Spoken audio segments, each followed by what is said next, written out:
Hey guys, how's it going? Welcome to the very first episode of the 25 Feet High podcast. I'm your host, CADE, and we got my co-host with me, Zach GIBBS. He will be joining us here in just a second.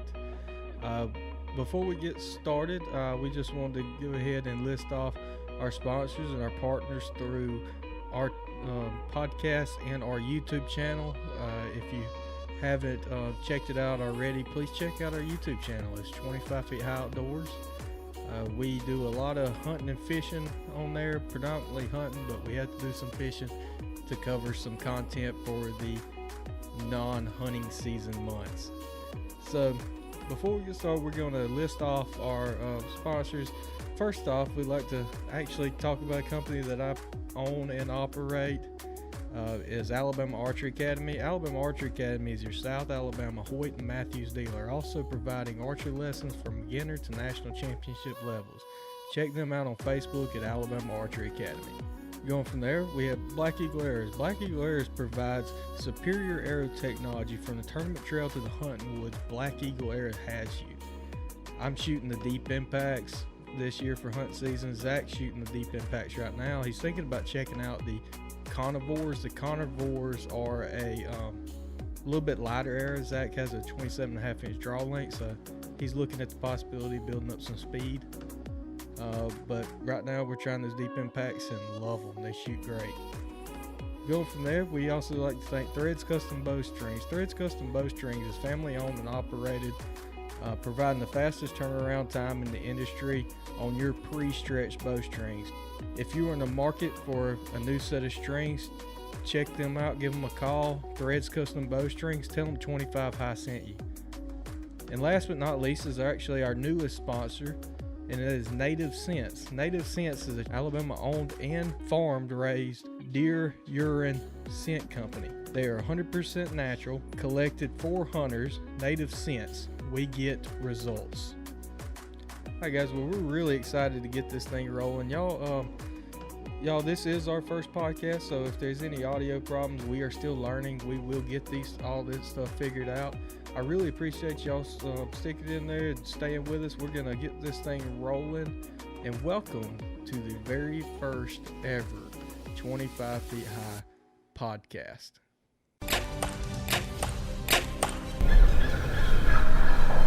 Good, man.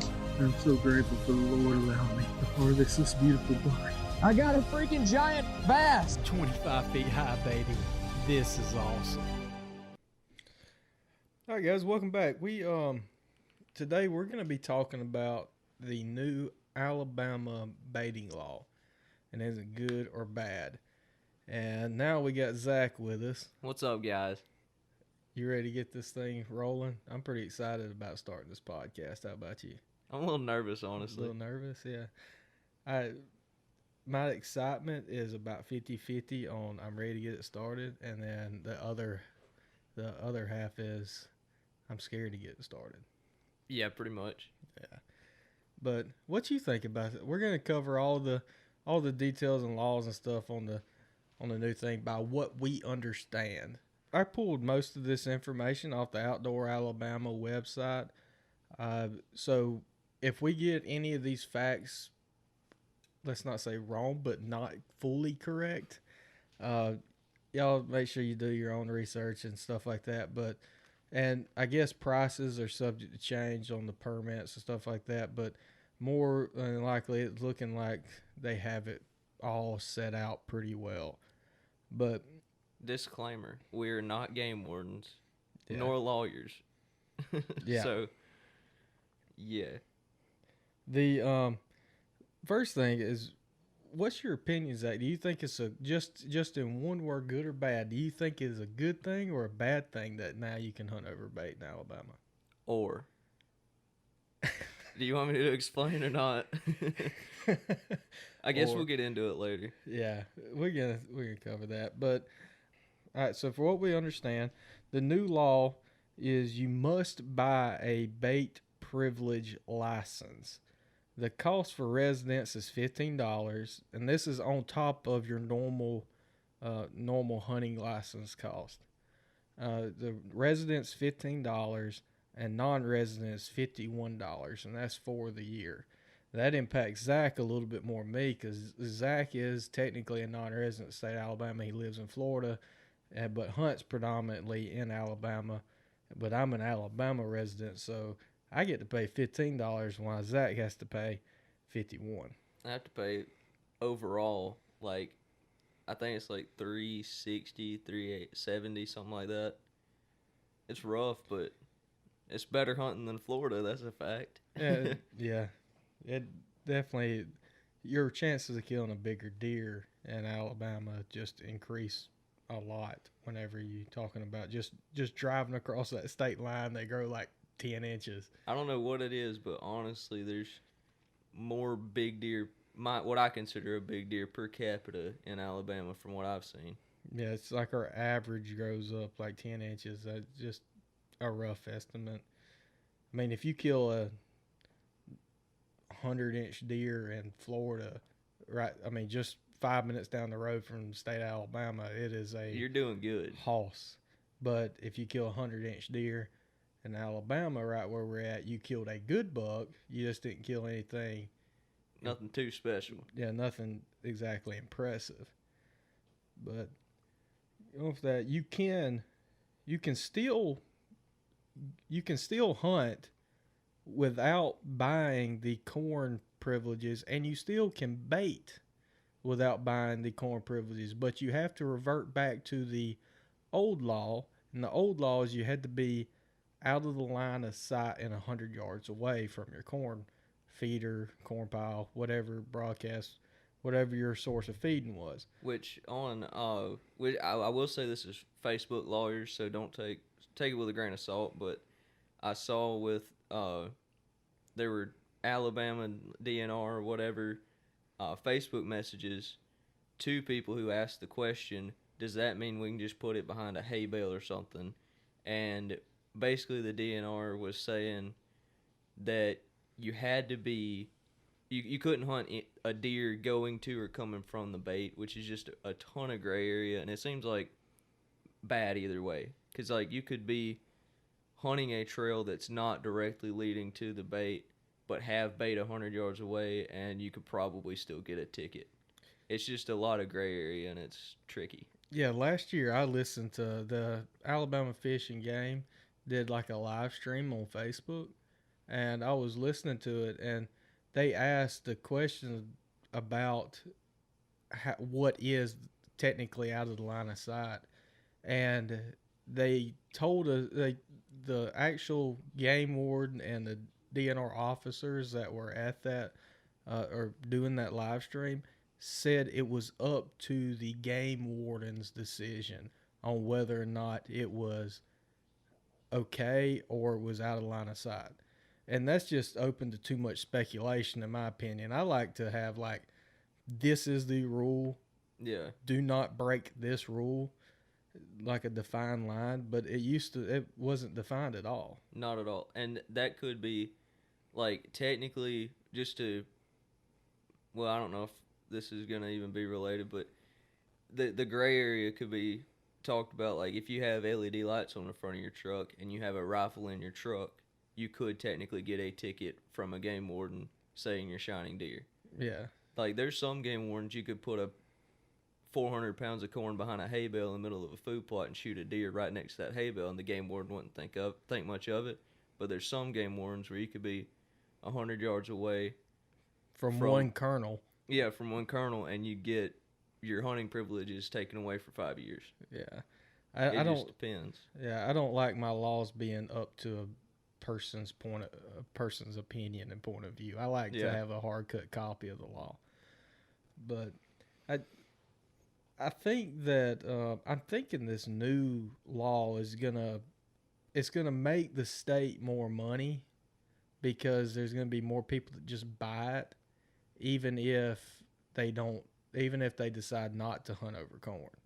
Yeah. They're just gonna buy it in case they go hunting with their buddy and their buddy base. I mean, for $15 for a resident, it's not that big of a deal. If you're out of state and you're only hunting public land, then you don't need to spend that extra $50 anyway.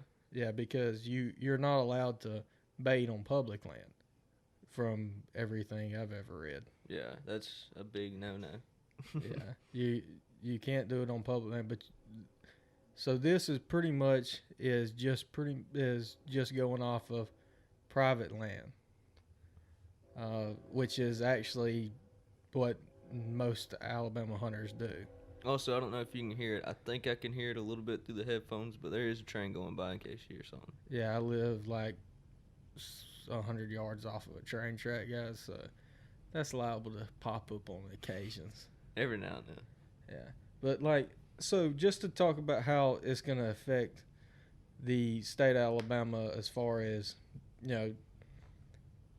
public land to private land, or because, let's see, a good way to put this, how it's going to affect the public land access to opposed to private land. Of course, it's not going to change anything in private because you're still not allowed to bait on public land.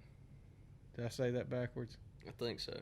It's not going to change anything to do with public land because you're not allowed to bait on public land. Unless you are unlucky enough to be hunting very close to a property line and 20 yards across that property line is a pile of corn. That way, if you shoot that deer, you're doing multiple things wrong, and you probably shouldn't be in the woods. Yeah, guys, don't. Yeah, this isn't turkey season. Don't trespass. Yeah. But so just to break it down a little bit, I pulled up the stats or the harvest record from 2018-2019 season. And Zach, there was 84,072 deer harvest record recorded killed in the state of Alabama. That's not counting your guys that didn't call them in illegal, that didn't do the legal thing and call them in, because I'm guarantee there's still guys that have done plenty that. of that. That's a lot of deer. There's not many places in the world where you can legally kill that many deer. Yeah, 84,072. 48,688 of them were bucks. I wish I had that kind of luck. That might break the record of 3 a year for you. Might. Yeah. For you to kill 48,000. Yeah. Well, I travel every now and then. I hunt Florida. I think if each individual person killed that many, there would be no whitetail deer left standing. No. But, and 35,350 were doe, and there was 34 unknown. I don't know how they classify that. I guess if someone... Is that deer non-binary? Might be like, I don't know, but I guess what it is when people go to input it in the system or whatever and do the game check thing, like they just put that they killed a deer and then somehow get by with checking that in. I don't understand how that would work, because don't you have to I thought it was required to put in all the fields. I don't know. I only did it twice last year, so. It is required, but I guess that might be some of your guys that still phone it in. Yeah. And then the person taking the phone call doesn't even ask that question. They don't even think about it. So I'm guessing that's what it is, mistakes. But out of just breaking it down even further, out of that 48,688 bucks that were killed, only 2,717 was killed on public land. Which that really speaks to, the people who can consistently kill good bucks on public land. In Alabama at least, they know what they're doing. Yeah, they're really good hunters. Because there's a lot. I could be totally wrong on this, but I'm pretty sure there's more public land than hunting leases as far as acres. I could be totally wrong on that, but it seems like it. I don't know. I don't know. So we're in a disclaimer that we don't know if that is correct. Look that up. We hadn't looked at it. Look it up and then comment in one of our videos about, hey, this was so-and-so, Zach was wrong or Zach was right. I'm probably wrong, but I mean, if you look at the Conecuh National, isn't it? It's 86,000. Yeah. 86,000 acres. And there's national forests everywhere, and Alabama. There's a few. There's a few of them. There's tons of WMAs. Yeah, and so that leaves that was 45,978 bucks killed off of private land. I don't want to spark too much of a debate, but I wonder how many last year were killed over corn. 40,000, you think? No. I'd say some of those hunters that didn't register that kill, probably killed it over corn. It probably was more of the type of hunter that killed it over corn. But there's no doubt that some of them were probably killed semi illegally. But I mean, that's not up to us to determine. Yeah. We're trying to give a few facts and a little bit of speculation, I guess, every now and then. Yeah. So, out of 35,350 does that were killed, 33,637 of them was killed on private land as well. And 1,695 was killed on public land. And going back to the bucks, 27 of them was on unknown land, and 11 of them were does on unknown land. So we have 9 non-binary deer and non-binary land. I guess the people who registered it were like, I don't know whose land I was on. I just killed a deer. So this is a hunting podcast. So some of this stuff that we talk about is not going to be politically correct. Probably not. But that just speaks of like how many deer were killed in the state of Alabama, and that was with the 100-yard and out of sight law. Do you think that this new law, where you're able to pay a fee to hunt over corn legally, do you think that is going to increase the number of kills in the state of Alabama or decrease the number of kills? I really think that, I mean, if you really break it down, I feel like the first year there's probably going to be more deer killed total. But I feel like after the first, 2 or 3 years, it's going to be like anywhere else. Like, if you look at any videos of somebody hunting in Texas, those deer, they'll step back. They'll be 10, 20 yards away from that feeder and just stare at it for 20 minutes. And then when they get under that feeder, they're extremely spooky because those deer, their primary food source in, Texas, West Texas, where it's just a desert, basically, their primary food source is coming out of those feeders. And that's where every shooting house is right next to one of those feeders. And we have a lot more lush environment as far as just natural browse and acorns and whatever else the deer want to eat. We got green fields. Everybody plants those on private land. So yeah, I feel like, honestly, the first couple of years, there might be a little bit of an increase, but it's really not too much different than a food plot. I mean, it might draw them in a little bit more, make them a little bit more comfortable. But once those deer start noticing, hey, every time we walk under a feeder, one of us doesn't leave the feeder, they're going to get used to that and be really spooky on those feeders. And it'll probably turn a lot of bucks more nocturnal than they already are. And I don't know. It just really depends on how people use the corn, I think. Yeah, one of my thought processes about going into it was, is it going to obviously, if you're allowed to feed and if you're allowed to hunt over that feed, your chances of seeing more deer is going to increase. Probably so. You're gonna see more deer, but obviously, my personal opinion, if you're going to run a feeder and if you're going to feed, you're gonna have a camera of some sort over that feeder so you can see what's coming into it. Are people that check their cameras and see those bigger deer, like a good buck coming in there, when they hunt over it, are they going to be more inclined to kill that doe that they need to fill their freezer, or are they going to be more inclined to wait and hunt that spot over and over again at the off chance of that buck coming into that feeder? So that could cause the numbers to go down. That's a good point. I hadn't thought about that. Yeah, because people are going to be waiting for a better opportunity to kill a better buck instead of just shooting anything that walks in front of the feeder. See, that's kind of a like without the taking out the corn debate, you know, on our club, on my lease, we have a bit of an issue. Well, I don't think we need to kill more deer, but we do probably need to take a few of the does out, a few more than we have been taking out. And there's a few guys on my lease that they'll throw up a camera in the edge of a food plot or whatever before season comes in, and they'll get a picture at 2 in the morning, one picture at 2 in the morning of a really nice buck, and then they'll go sit in that shooting house that's on that food plot every day for 2 weeks, and then never get a picture of that buck again, and they won't shoot anything else because they're worried about that buck coming in, even though he's only coming in at night. So yeah, I mean, it really could lead to less deer because people are waiting on that big buck. But Yeah, that was just the thought process that I actually had today.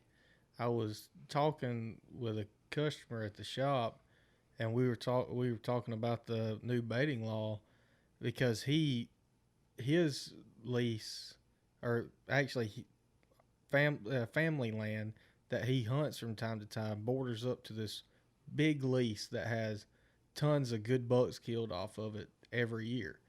So we were just talking about this new baiting law, to how he can actually bait and try to, even though he has a smaller parcel of land that he can hunt, he could bait and hopefully to gain attraction from that bigger lease. So normally, he told me normally he hunts his behind the house land to fill the freezer to shoot does. But being able to bait legally and hunt over bait, he could pull bigger deer from that lease. So he's going to not be able to shoot his does off of that little parcel of land. Now, bow hunting with bow hunting, he could still shoot some does, but you want to keep your presence down. So he's wanting to pull bucks off that bigger lease that's right next to him. So he's not going to end up shooting as many deer this year because he's waiting for those bigger deer to come in. I feel like there's going to be like a good mix of people who are going to be like, well, hey, I can put up a feeder. I'm going to shoot whatever walks out under that feeder. And the people who are going to be like, well, hey, I got this good buck coming in, so I'm not going to shoot that doe. I feel like there's going to be, well, I don't know what the ratio is going to be, but there's going to be both people that show up for this. Yeah, and it might just equal it out to where the numbers stay the same.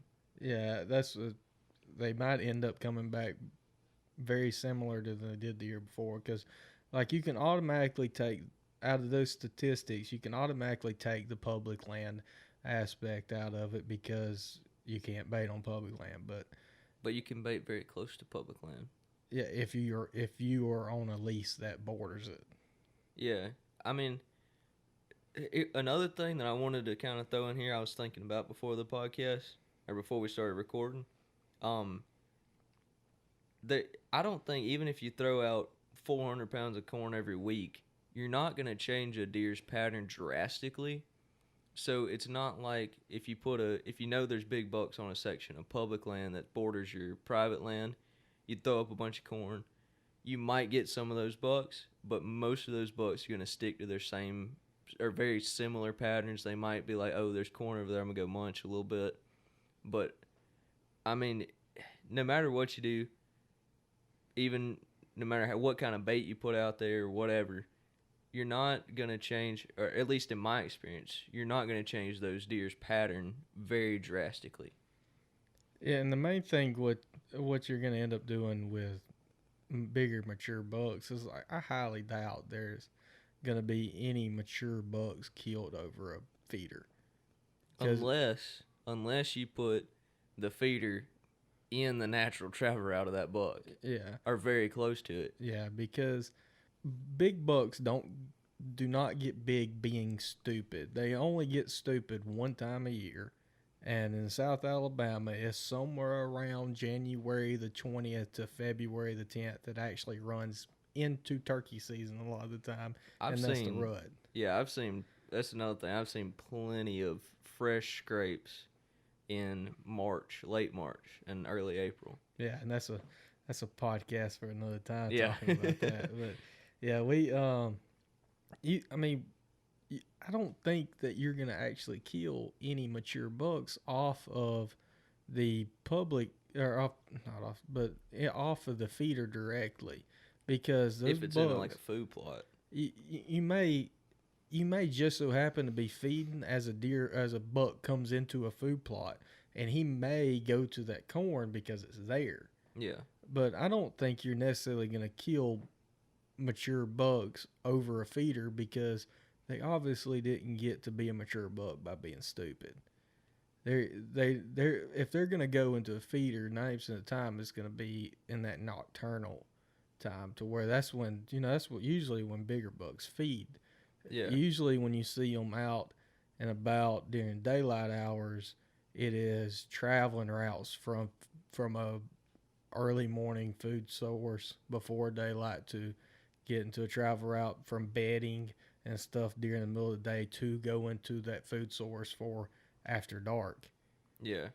That's one thing. Like these big mature bucks, they are mostly nocturnal, but a lot of times they will go to they will come from their feeding source and head back to bedding around the time it's starting to get shooting light.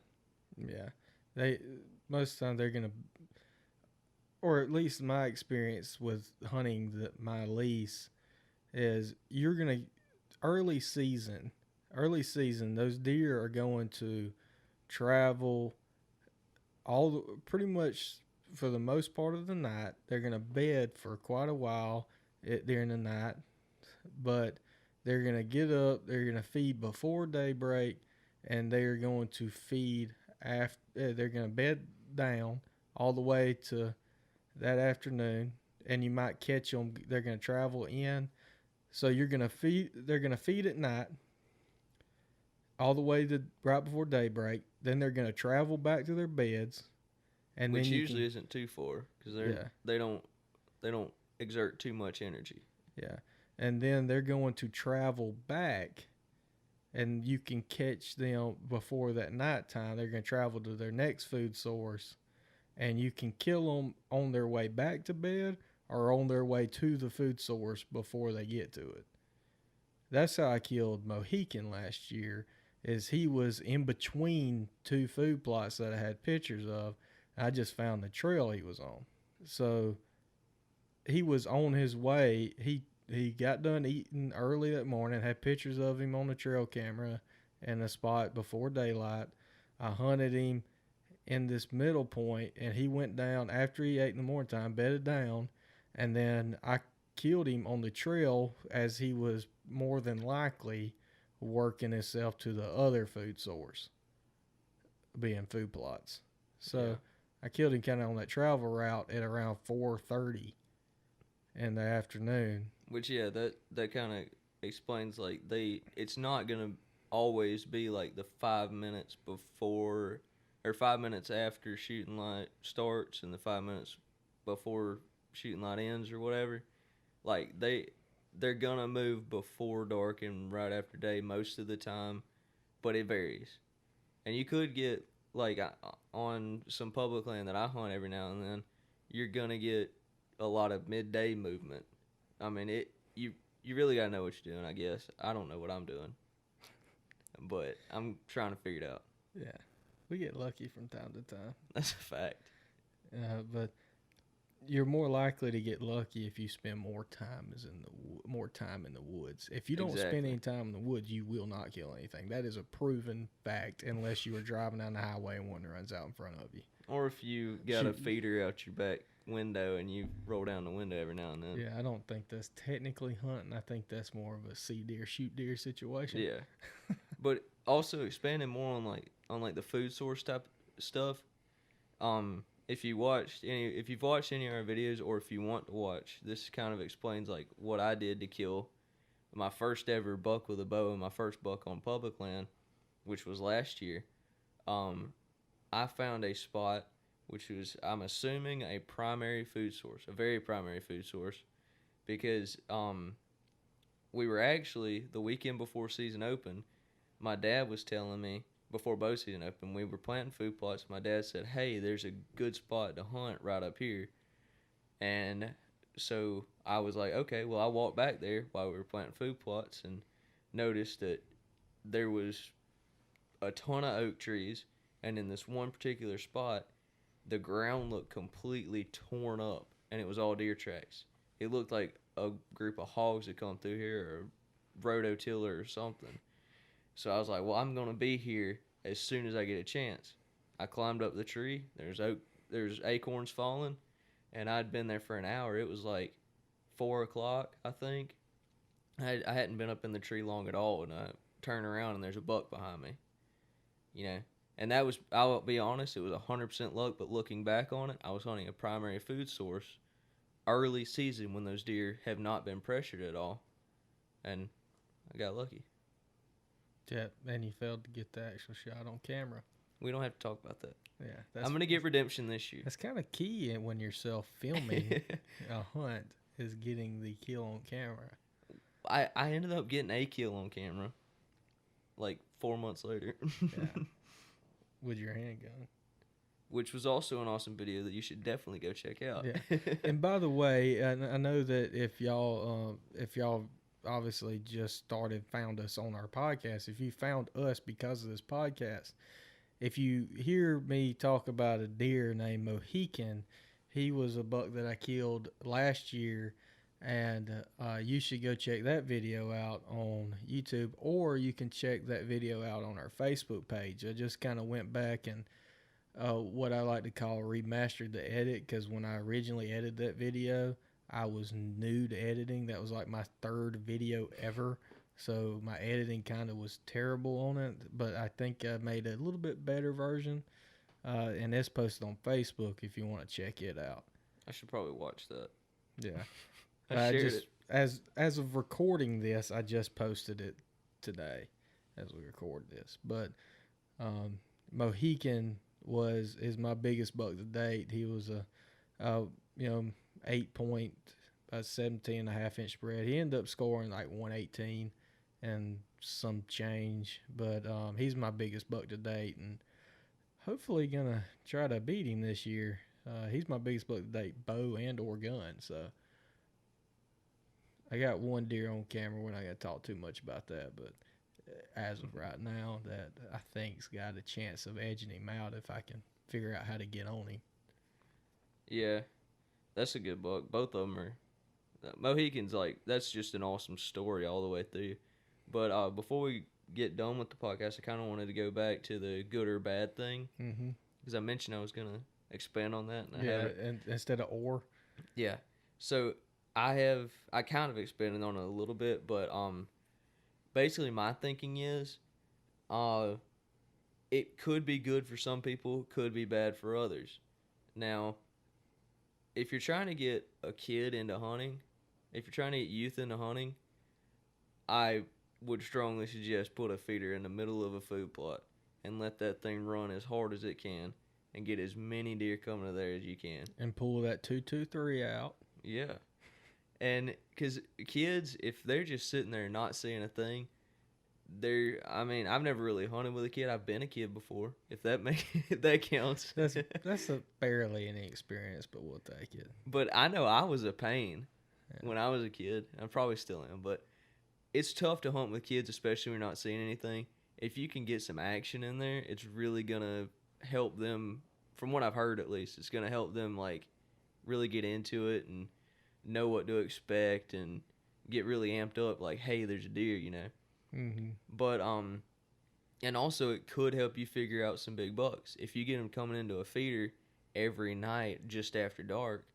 Well, then that takes out a good bit of the figuring out a deer, because then you can just find the trail that he uses and get far enough down that trail that he's walking in front of you in the daytime when it's legal to kill him. I mean, you could kill him after dark, but that wouldn't be legal, and I wouldn't suggest you doing that. Yeah, we do not condone that illegal activities. Yeah. But, I mean, I kind of already said this, but as far as the bad that it could cause is people, or not really people, but let's say there's a lease that they put a feeder up in every single food plot and they have them running hard all the time, and people are just killing the first thing that walks out under that feeder, it's going to be like I mentioned in Texas, where those deer are really, really skittish under feeders. Even in Florida, like I'm from Florida, I've hunted a good bit in Florida, a decent bit. And every time I've talked to anybody who hunts over a feeder, after a few years of having that feeder there, those deer get really spooky under those feeders, and it gets tougher to kill them under a feeder than it would be if you were out in the woods or just on a full food plot. So, yeah, I was always growing up and hunting. Being small.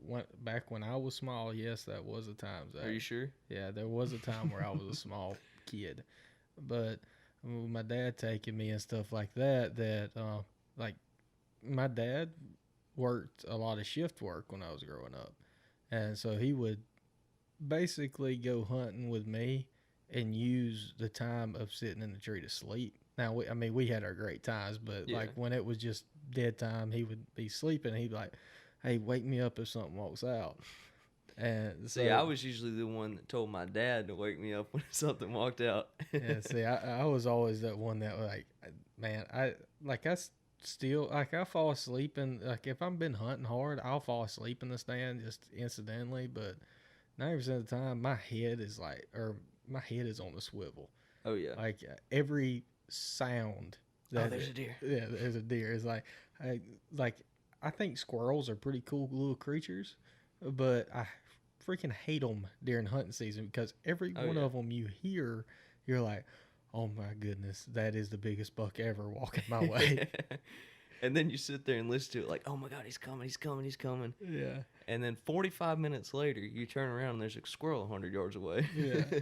Like you're sitting there waiting on them, but I think it'd be a really good thing because most kids aren't like me because from my understanding is most kids they sit there and they get bored. You got to take a tablet with you or take an extra external charger for your phone to let them sit there and play on their phones for hours. Like I was sitting there looking for deer the entire time. I was like, this is like Find Waldo or Where's Waldo? Yeah. Like I'm sitting there looking. And then most kids now are just going to be bored with it. So if you are able to put a kid on a feeder to where even if you're not something walks out that you wouldn't shoot necessarily, that they're going to have more to watch and they're going to be more inclined to like it because they're seeing deer. Yeah. If you I remember when I was a kid, it was always cool to see birds and squirrels and rabbits and whatever, but there is nothing like having a deer walk out, something that weighs, around here, 100 pounds for a good-sized doe, a fat doe. That's a stud doe. Yeah. That's a stud You see doe. something that's roughly the size of, or bigger than you when you're a kid, walk out, it's just a cool experience. Yeah. And it still is, even to this day. Every time I see a deer, I get an adrenaline rush. I don't care if it's a spotted fawn walking by. If I see that deer and I immediately know I'm not going to shoot that deer, I think about what would I do if I was going to shoot that deer, and I immediately start getting nervous just thinking about the possibility of shooting that deer. Oh, especially if they get nervous and you're just sitting up in the tree and they look up at you real quick and you're like, oh God, he's about to bust or she's about to bust. It's just all the adrenaline. It's just awesome. And if you can get a kid to experience that, it's an unforgettable experience. Yeah. If you can take a kid, not necessarily just your kid, but if you can take a kid hunting and they see that first little 60-pound doe walk out and they get nervous, oh, you better be careful because they're about to love hunting the rest of their life. Oh, yeah. I've seen some kids that just look and like, that's cool, and then go back to playing on their phone or whatever. But if they find that awesome just watching a deer sitting there, that's very important too. You got to, in my opinion, this is 100% my opinion, the last thing you want to do is, even if there's deer coming out every time, if you take a kid, you don't want them to shoot a deer their very first time. You need to take them a few times. let them watch deer first. Let them appreciate watching deer before you just let them shoot one. Because there's a reason it's called hunting instead of killing. You don't want to kill everything you see. I mean, I want to. I just don't. Yeah, you got to appreciate the watching of them. Appreciate watching I don't know if y'all feel the same way, but I think it's pretty freaking cool being able to watch a deer and them have no idea I'm there. Yeah, it's like I don't know, like, it's like you are the fly on the wall that you want to be. Yeah. When they just walk up to the oak tree or to even the corn pile or the field, whatever, and that deer's just sitting there eating or just walking through, and it never expects anything's up in a tree. Yeah, it's really cool. Like last year, on the 2 days before I killed Mohegan, I was sitting in the same tree that I killed him from, and this little button buck walks down the trail using he was one of those. He got me excited because Mohegan used that trail so much that I was just expecting every time I heard a deer for it to be him, you know? Yeah. So I was getting nervous, and that little button buck walked directly under me and was sniffing the limbs that I brushed up against on my climber, getting into my climber, and just sitting there watching that deer. I could have spit on him. He was right there, and just that part's cool. That's not as good as the feeling of killing Mohegan, but it's a pretty cool feeling.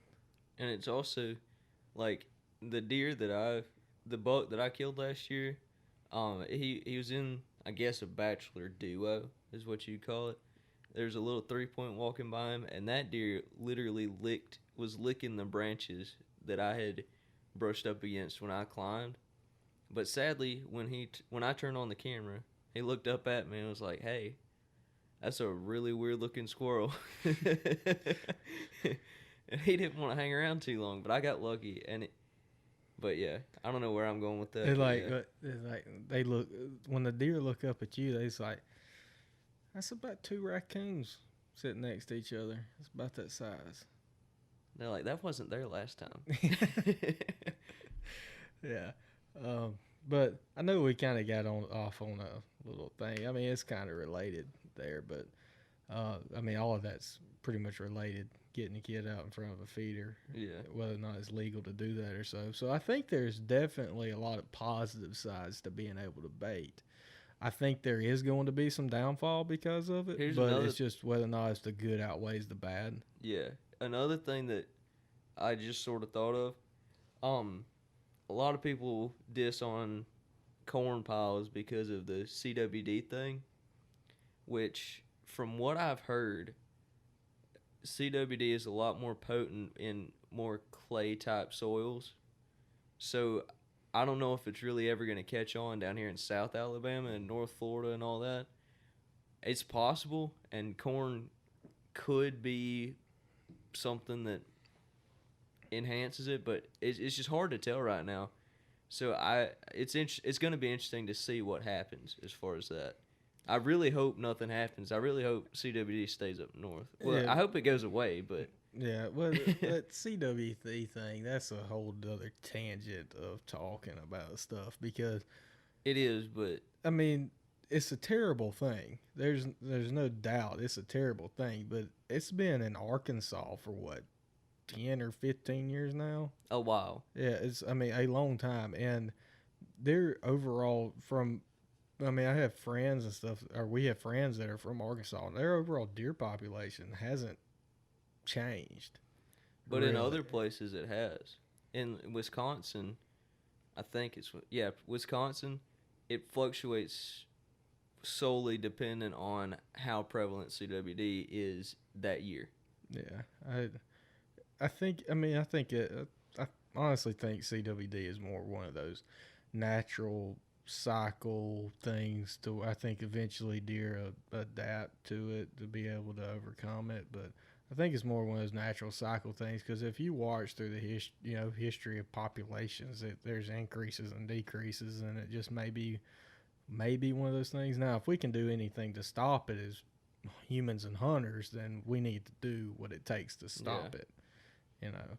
But I really honestly don't think that CW is really going to catch it, really going to be as widespread down here as it is in other places, simply because what I've heard from a biologist who studies CWD, he said on a different podcast that the only time it really gets transmitted, like rampantly, is in a clay type soil, like the CWD molecules or whatever. It binds to those really, really, really fine soils like clay or whatever, and it makes it like a lot more potent, and the deer's a different deer is a whole lot more likely to contract it through that. And we have really sandy soils around here. oh, it's so. nothing but sand. Yeah. I mean, unless you're on top of a hill, it's sand. Yeah, so I don't know if it's gonna. I mean, we have like clay pits and stuff like that, but predominantly everything where we hunt is mainly sand now.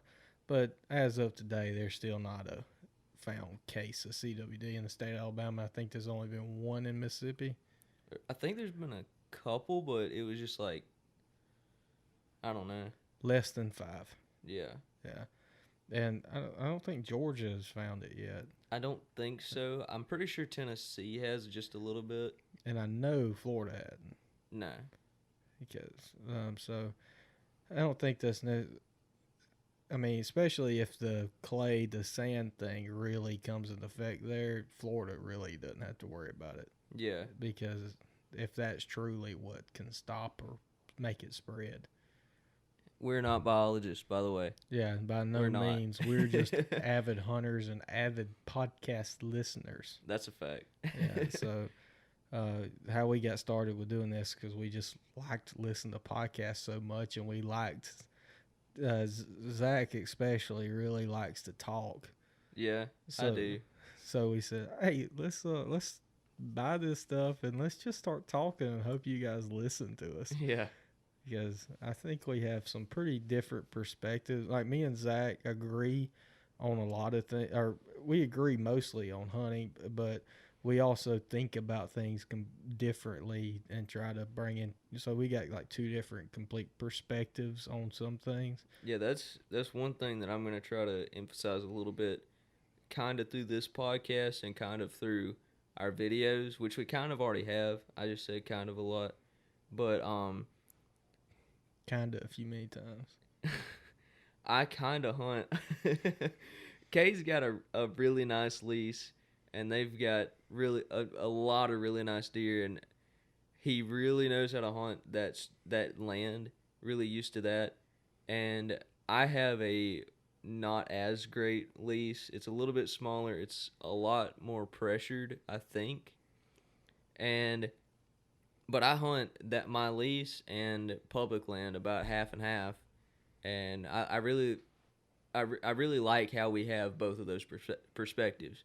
As like CADE is almost solely private land, really good lease for South Alabama, and me almost primarily public land hunter. Yeah. Most of my deer hunting is done on private land, Yeah. but all of my turkey hunting is done on public, unless I'm with you on your lease for turkey hunting. My lease is better for turkey hunting than Kay's for some reason, but yeah, like, so to give you a visualization, and of course if you watch some of our YouTube videos, you will be able to kind of pick the differences between our leases.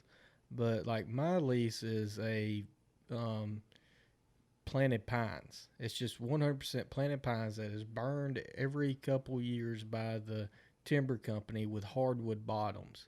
So you can literally, in a lot of places in my club, climb 20 feet high and see 300 yards. Now, you may not be able to shoot that far because of the undergrowth and stuff like that, but you can see quite a long ways. Zach's, on the other hand, is thick. I mean, it's pines predominantly. It's all planted pines. But it's, I mean, there's some areas of hardwoods, but we had around 80 acres last year burned, and that's the first burn we've had since I can remember. So the land out there never gets burned. The undergrowth is almost as tall as the pines, just about, and it's just a lot different hunting. But the public land that I hunt the Conecuh National, it's very similar to CADE's hunting club. Some of it is. Some of it. I mean, it's like a perfect mix of what my lease is to what your lease is. I mean, you got most of it. I mean, most of it, or a lot of it, it's planted pines that they're not really burned that often. They burn them. I know they burned some sections of it this past year that we've seen turkey hunting. It's not as often as they burn your club, but they do burn it. Probably every 5 or so years compared to like my leases every other. And then sometimes they'll burn half of it one year and half the next. It's all just whatever they feel like doing that week, I guess. Yeah. But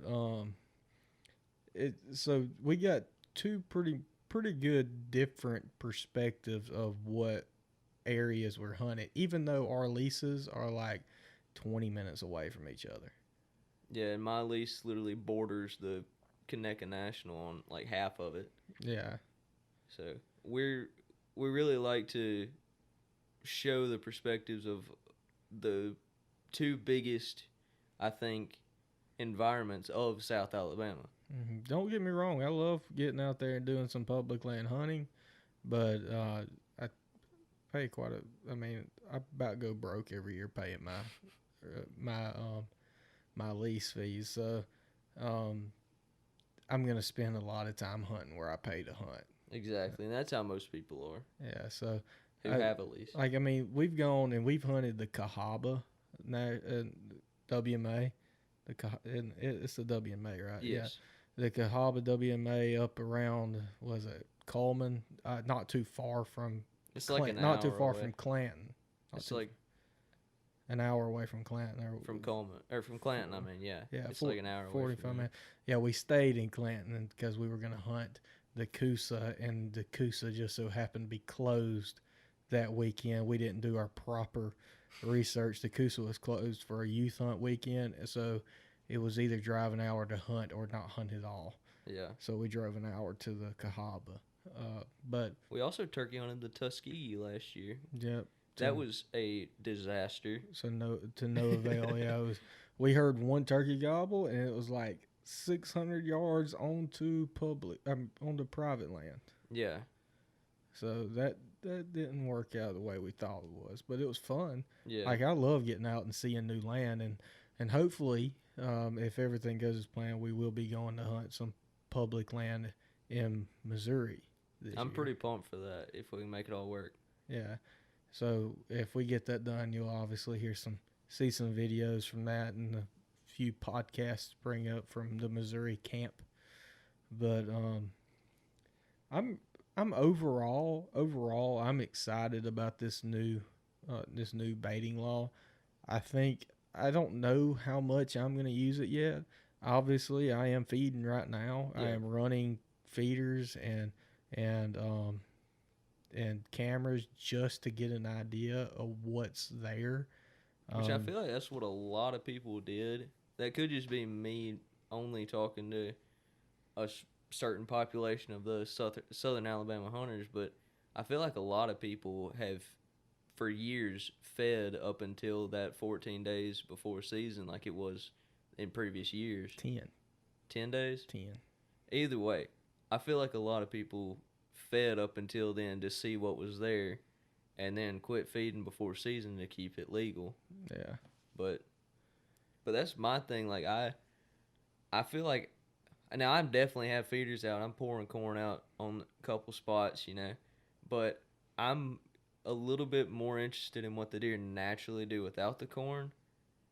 But I'm not gonna shy away from killing the deer over a pile of corn if the opportunity presents itself. Yeah, I'm gonna exercise my full rights within the law. Yeah. So if I have a deer, if I have a buck, or if I have a good buck coming to a feeder every afternoon at 5 o'clock, I'm gonna be there every afternoon at 5 o'clock to try to kill him. But I feel like now it could change before season. We still got like what, a month and a half. yeah, So it could change before then. But if I can get a couple of does patterned out on corn piles, you're gonna see some doe killing videos this Field year. freezer. You can't eat the horns. That is one thing that is for sure. It don't matter how hard you boil them, they will not eat. They ain't gonna soften up much. Nah, and salt doesn't taste very good on them. I heard that from a friend. But just to kind of recap, it is the baiting law. You must buy a baiting privilege license. Cost for residents is $15 a year. Non-residents at $51 a year.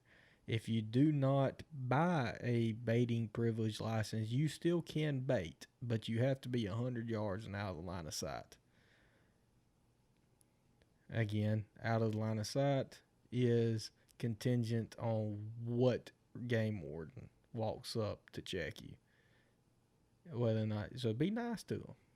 Be very respectful. Yeah, say, how you doing, mister? Or missus?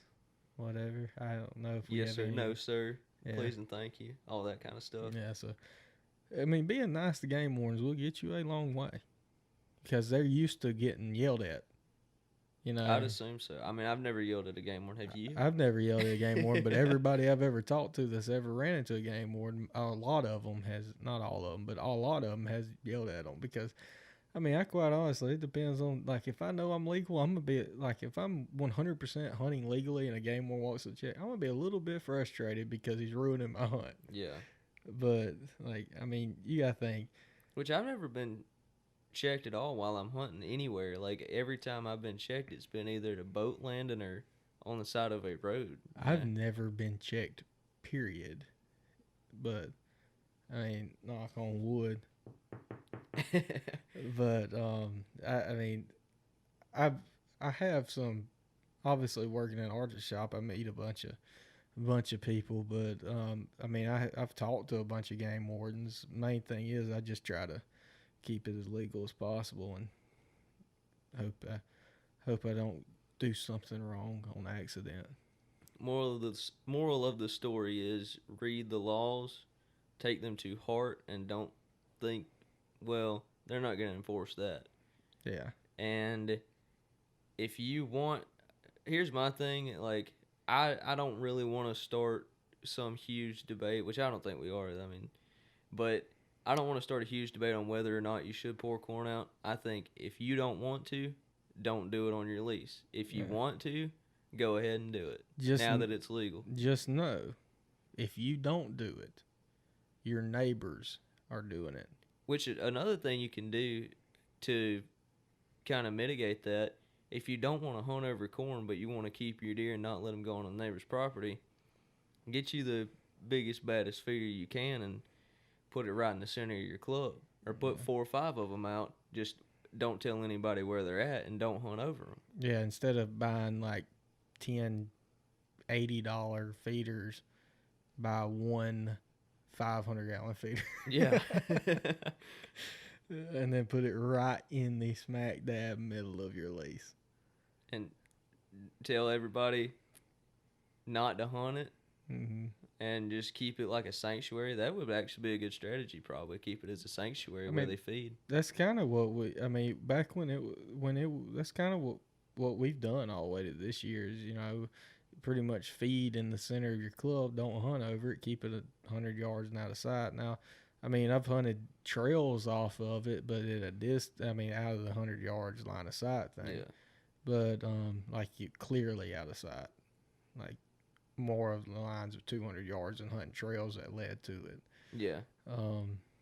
But I think that's a good happy medium. If you're that guy that's against hunting directly over corn, which I don't really understand that person. But I mean, I can kind of see both arguments, but yeah, I mean, if you're like kind of like me and you are on the or, whether or not it's good or bad, and you choose or, just maybe consider putting up a couple feeders where nobody's gonna hunt. Yeah, and see, part of and you know, there's nothing wrong with like long as it's legal. Like I 100% support rifle hunting, but rifle hunting, if you're hunting over a feeder, is like that deer walks out, that deer's dead. Yeah. If you're bow hunting over a feeder, you still have to, like 98% of that hunt is whether or not you can stand up, draw back, and make that shot and kill them. So there's still a lot of the sport that you're still exercising. Definitely. Whenever you're bow hunting. If there's a rifle and that deer walks out, he's dead. 9 out of 10 times. Like, as long as you sight in your rifle, he's dead. So there's still a lot of sport left, even if you hunt over a feeder with a bow. I mean, you know, just what I do, 2% of the job is finding them. Yeah. 98% of it is making the shot when you bow hunt. That's the hard part. Heart gets racing. You got to do all that movement to get drawn back. Now, if you're a kid, that's completely different. If you're just starting hunting or something like that, man, go get deer under your belt. Go get those few out of the way. That way you can kind of relax and then focus on getting bigger deer, better deer. You know.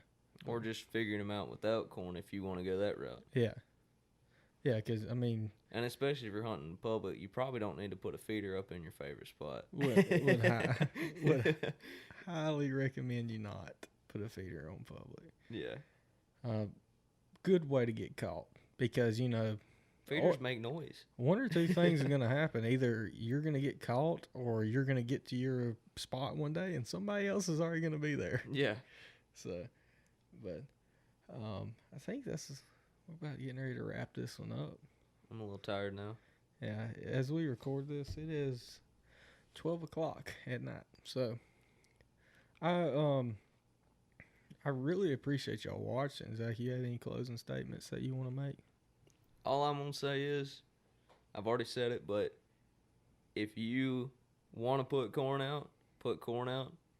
If you don't. And don't fuss at anybody for putting corn out if you don't want to put corn out. That's just a way to put hunters against hunters. And we're all trying to get out and do the same thing. I'm sure everybody who's going to listen to this podcast has already heard this argument. But we're all out chasing the same adrenaline rush. We're all out chasing the same goals, or at least very similar goals. We all want to have our kids hunt. We all want to have the next generation hunt. We all want to see deer when we go hunting. So don't make it harder for anybody else. Just do what you want to do and let other people do what they want to do as long as it's legal. Yeah, as long as it's legal, get out there and do it. Do what you like to do. Whether it be rifle hunt, you know, I'm a big advocate of bow hunting. Handgun hunting every now and then. I do really like handgun hunting, and we're going to talk more about that in the future. But, yeah, guys, we really appreciate y'all watching. Listening. I'm sorry. That'd be weird if they were watching right now because we don't have a camera going. Yeah, I'm sorry, guys. I'm kind of used to that YouTube outtake, but I really appreciate y'all listening to us today. Whatever time you're doing it, this was really fun. I can't wait. I think we're gonna record another one tomorrow night if you want to. We have to figure out what we're gonna talk about though. Yeah, might be a good time to throw in some bow hunting talk. But I think we're just gonna wrap this one up. I really appreciate y'all listening. Y'all stay tuned. If you hadn't already, check out our YouTube channel at 25 Feet High Outdoors. Check us out on Instagram and Facebook. Again, appreciate sponsorships with our supporters with Alabama Archery Academy, Black Eagle Airs, Threads Custom Bowstrings, and Native Scents. Please check all them out. They all have all the social media outputs and everything. So give them a shout if you need any of their products. We are going to do a new thing on the scent law within the next coming little bit. We're going to get actually Zach New with Native Scents on our show with us. I talked to him the other day, so that's going to be once we figure out the phone call situation. I'm bringing in a phone call, so Y'all give us some time to figure that out. But yeah, I appreciate y'all listening. Y'all make sure y'all, what do you do on podcasts? You subscribe. Yeah, you subscribe. Make sure you can subscribe on iTunes and leave us a 5-star review. Yeah. Oh yeah. 5-star review first time.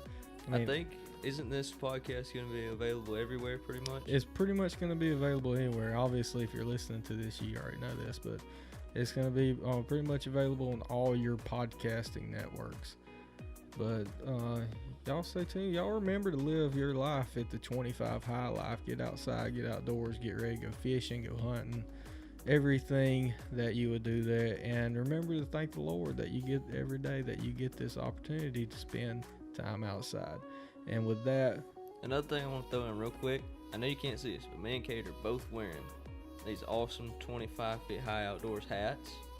If you want to check them out, you can. I don't know if we can link it on this, but we can probably figure that out. If not, go to YouTube and click on a video. It'll be linked in that description. Yeah. And then watch the whole video while you're And there. watch the whole video. Yeah, and check us out. Of course, we do have merch. We got t-shirts, stuff like that. And just so y'all know, when we plug our merch and stuff, 100% of our merch sales that went to like buying this podcast equipment. Yeah. Goes to buying cameras, fixing cameras. But we really appreciate y'all's support. Look forward to talking with y'all more. And y'all remember to get outside and live the hashtag 25 high life.